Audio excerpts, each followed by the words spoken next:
За нас е изключително голямо удоволствие да бъдем ваши гости тази вечер. И сме много благодарни, че имаме възможността да изпълним най-вкусната си песен. Надяваме се тя да събуди и вашите рецептори.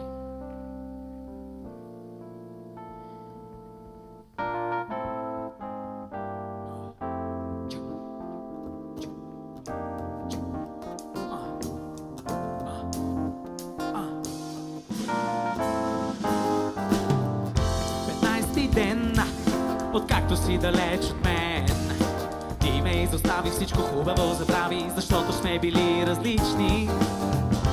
Помня първата ни среща, тогава бях едва на 5.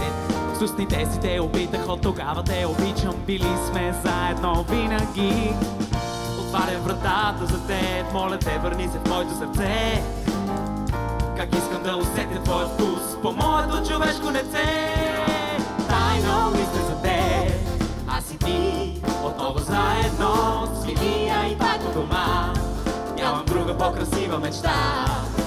Вярно, аз съм човек, а пък ти, домашен мармалад. Но стига с броколи, с мене, моля те, бъди домашен, вкусен, сладък мармалад.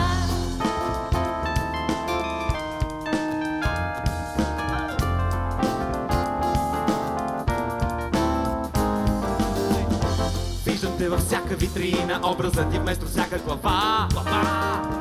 И чуда се какво ми се случи, как можах така да сгреша. С копешки мармалад аз търгувах, опитвах се да стана богат. Но разбрах, че няма да съм никой без домашния си вкусен мармалад.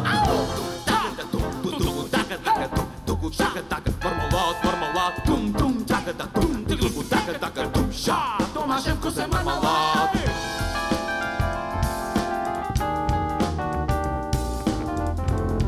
На пианото соло с две ръце, Цвята Ян. Мисля за теб, аз и ти, отново заедно, с Лилия и пак у дома. Нямам друга по-красива мечта. Вярно, аз съм човек, а пък ти, домашен мармалад. Но стига с броколи, с мене, моля те, бъди домашен, вкусен, сладък мармалад. Тайно мисля за теб, аз и ти, отново заедно, с Лилия и пак у дома. Нямам друга по-красива мечта. Вярно, аз съм човек, а пък ти, домашен мармалад. Но стига с броколи, с мене, моля те, бъди домашен, вкусен, сладък мармалад. Включва и третата ръка. И четвъртата. Цвята Ян. Тайно мисля за теб, аз и ти, отново заедно, с Лилия и пак у дома. Нямам друга по-красива мечта.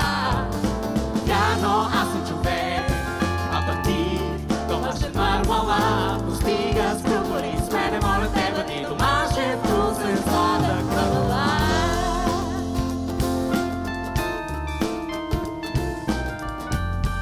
Ето, че имаме и пета ръка в задния джоб.